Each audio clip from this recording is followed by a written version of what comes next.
छत्रपति शिवाजी भोसले भारत के एक महान राजा एवं रणनीतिकार थे, जिन्होंने 1674 ईस्वी में पश्चिम भारत में मराठा साम्राज्य की नींव रखी।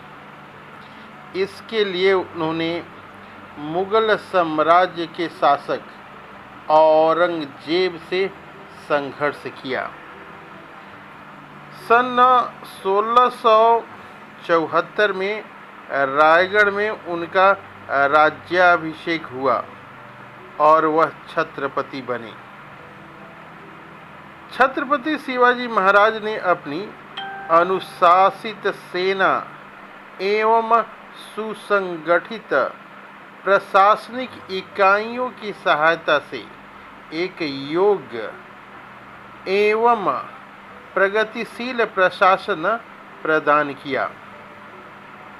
उन्होंने समर विद्या में अनेक नवाचार किए तथा छापामार युद्ध, जिसको कि गोरिल्ला वारफेयर भी कहा जाता है, की नई शैली विकसित की। उन्होंने प्राचीन हिंदू राजनीतिक प्रथाओं तथा दरबारी शिष्टाचारों को पुनः जीवित किया। तो इस तरह से हम लोग देखते हैं शिवाजी के बारे में। शिवाजी की शासन अवधि 1674 से लेकर 1680 तक रही और शिवाजी का राज्याभिषेक 6 जून 1674 को हुआ था। शिवाजी का जन्म 19 फरवरी 1630 को शिवनेरी दुर्ग में हुआ था और इनका निधन 3 अप्रैल 1680 को रायगढ़ में हुआ था। इनकी समाधि जो है रायगढ़ में बनी हुई है और इनकी संतानें जो है संभाजी हैं, राजा राम जी हैं, राणूबाई हैं और इनका जो घराना कहा जाता है भोसले घराना इनका कहा जाता है। शिवाजी के पिता का नाम शाहजी और माता का नाम जीजाबाई था। शिवाजी मराठी एवं संस्कृत को राजकाज की भाषा बनाया। वे भारतीय स्वतंत्रता संग्राम में नायक के रूप में स्मरण किए जाने लगे। बाल गंगाधर तिलक ने राष्ट्रीयता की भावना के विकास के लिए शिवाजी की जन्मोत्सव की शुरुआत की। अब इनके वंशावली के बारे में अगर हम लोग जिक्र करें तो शिवाजी महाराज मेवाड़ के सूर्यवंशी क्षत्रिय सिसोदिया राजपूतों के वंशज थे। चित्तौड़गढ़ के अजय सिंह सिसोदिया ने अपने भतीजे राणा हमीर सिंह सिसोदिया को अपना उत्तराधिकारी बनाया। इसके कारण निराश होकर सज्जन सिंह और क्षेम सिंह भाग्य की तलाश में दक्कन जो महाराष्ट्र में है चले गए। बड़े भाई सज्जन सिंह शिवाजी के पूर्वज हैं। हिंडुआ सूरज महाराणा संग्राम सिंह सिसोदिया और महाराणा प्रताप भी सूर्यवंशी क्षत्रिय सिसोदिया राजपूत थे। सज्जन सिंह के पुत्र राणा दिलीप सिंह ने दिल्ली के मोहम्मद बिन तुगलक के खिलाफ बहमनी सुल्तान की स्थापना और विद्रोह करने में मदद की। इसके कारण सुल्तान खुश होकर राणा दिलीप सिंह को देवगिरी जिसको हम लोग दौलताबाद क्षेत्र में 10 गांव दिए गए। मराठों और मराठी लोगों के साथ रहने और उनके साथ वैवाहिक संबंध बनाने के कारण सज्जन सिंह के वंशज भोसले सांस्कृतिक रूप से भोसले मराठा के हिस्सा बन गए।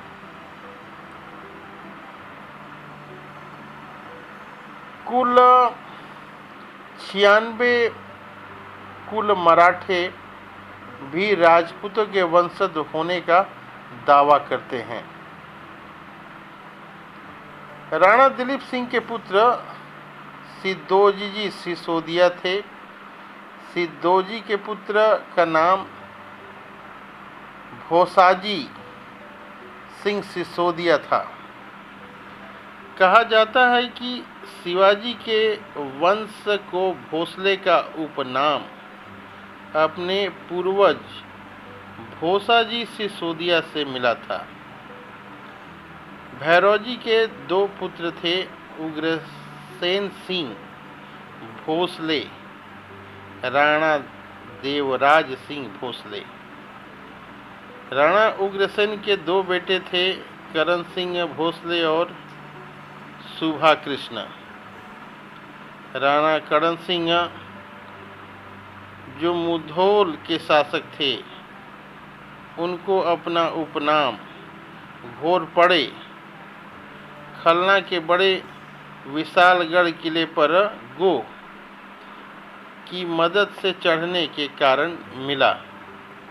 घोरपड़े घोसले की वरिष्ठ शाखा है। वंशावली में अगर देखा जाए तो मेवाड़ के राजा अजय सिंह, राणा सुजान सिंह, सुज्जन सिंह, फिर दिलीप सिंह, सिद्धोजी सिंह सिसोदिया, इस तरह से इनकी काफ़ी जो है वंशावली है। समकालीन सबूत जो हैं ये अगर हम लोग देखें तो आजकल के कुछ लोगों ने अपने राजनीतिक कारणों के लिए शिवाजी के क्षत्रिय होने पर सवाल उठाए हैं। उनके लिए हमने कुछ यहाँ पर समकालीन सबूत जुटाए हैं।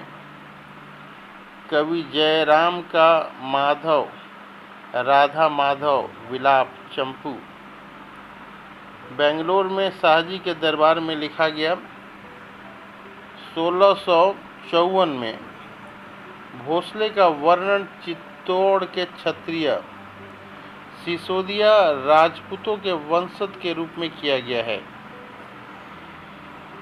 शिवाजी के राज्याभिषेक से पहले, बहुत पहले जयराम की कविता रची गई थी। जयराम ने उल्लेख किया कि शाहजी चित्तौड़ के दलीप सिंह सिसोदिया के वंशज है। उन्होंने राणा के परिवार में जन्म लिया, जो पृथ्वी के सभी राजाओं में सबसे महान और शूरवीर थे। दिलीप सिंह चित्तौड़ के राणा लक्ष्मण सेन के पोते थे। परमानंद की शिव भारत में कहा गया है कि शिवाजी और शाहजी दोनों सूर्यवंशी क्षत्रिय सिसोदिया वंशी थे। शाहजी ने सुल्तान आदिल शाह को लिखे पत्र में कहा कि वह एक राजपूत हैं। मुगल इतिहासकार खफी खान ने शिवाजी को चित्तौड़ के राणाओं के वंशज के रूप में वर्णित किया है। वही खान शिवाजी के बहुत कठोर आलोचक थे। सभासद बखर शिवाजी के मंत्री कृष्ण भास्कर द्वारा रचित, जो कि 1694 में भोसले को सूर्यवंशी क्षत्रिय सिसोदिया बताया गया है।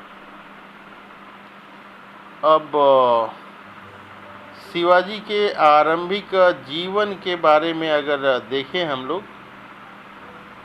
तो शिवाजी का जन्म 19 फरवरी 1630 को शिवनेरी दुर्ग में हुआ था। उनके पिता शाहजी भोसले एक शक्तिशाली सामंत थे। उनकी माता जीजाबाई जाधव कुल में उत्पन्न असाधारण प्रतिभाशाली महिला थी। शिवाजी के बड़े भाई का नाम संभाजी था, जो अधिकतर समय अपने पिता शाहजी भोसले के साथ ही रहते थे। शाहजी राजे की दूसरी पत्नी तुकाबाई मोहिते थी। उनसे एक पुत्र हुआ जिसका नाम एकोजी राजे था। शिवाजी महाराज के चरित्र पर माता पिता का बहुत प्रभाव पड़ा। उनका बचपन उनकी माता के मार्गदर्शन में बीता। उन्होंने राजनीति एवं युद्ध की शिक्षा भी ली। वे उस युग के वातावरण और घटनाओं को भली प्रकार समझने लगे थे। उनके हृदय में स्वाधीनता की लौ प्रज्वलित हो गई थी। उन्होंने कुछ स्वामी भक्त साथियों का संगठन किया। अब कुछ उनकी वैवाहिक जीवन के बारे में बातचीत करते हैं। शिवाजी का विवाह सन 14 मई 1640 को सनबाई निवालकर के साथ लाल महल पुणे में हुआ था। उन्होंने कुल 8 विवाह किए थे। वैवाहिक राजनीति के जरिए उन्होंने सभी मराठा सरदारों को एक छत्र के नीचे लाने में सफलता प्राप्त की। शिवाजी की पत्नियां साईबाई निम्बलाकर, जिनके बच्चे संभाजी हैं, और सैनिक वर्चस्व के बारे में कुछ हम लोग देखते हैं। कहा जाता है कि उस समय का राज्य आपसी संघर्ष एवं विदेशी आक्रमण काल के दौर से गुजर रहा था। ऐसे साम्राज्य में सुल्तान की सेवा करने के बदले उन्होंने मावलों को बीजापुर के खिलाफ संगठित करने लगे। मावल प्रदेश पश्चिम घाट से जुड़ा है और कोई 150 किलोमीटर लंबा और 30 किलोमीटर चौड़ा है। वे संघर्षपूर्ण जीवन व्यतीत करने के कारण कुशल योद्धा माने जाते हैं। इस प्रदेश में मराठा और सभी जाति के लोग रहते हैं। शिवाजी महाराज इन सभी जाति के लोगों को लेकर मावलो नाम देकर सभी को संगठित किया और उनके संपर्क कर उनके प्रदेश से परिचित हो गए थे। मावल युवकों को लाकर उन्होंने दुर्ग निर्माण का कार्य आरंभ कर दिया था। मावलों का सहयोग शिवाजी महाराज के लिए बाद में उतना ही महत्वपूर्ण साबित हुआ जितना शेरशाह सूरी के लिए अफगानों का साथ। उस समय बीजापुर आपसी संघर्ष तथा मुगलों के आक्रमण से परेशान था। बीजापुर के सुल्तान आदिल शाह ने बहुत से दुर्ग से अपनी सेना हटाकर उन्हें स्थानीय शासकों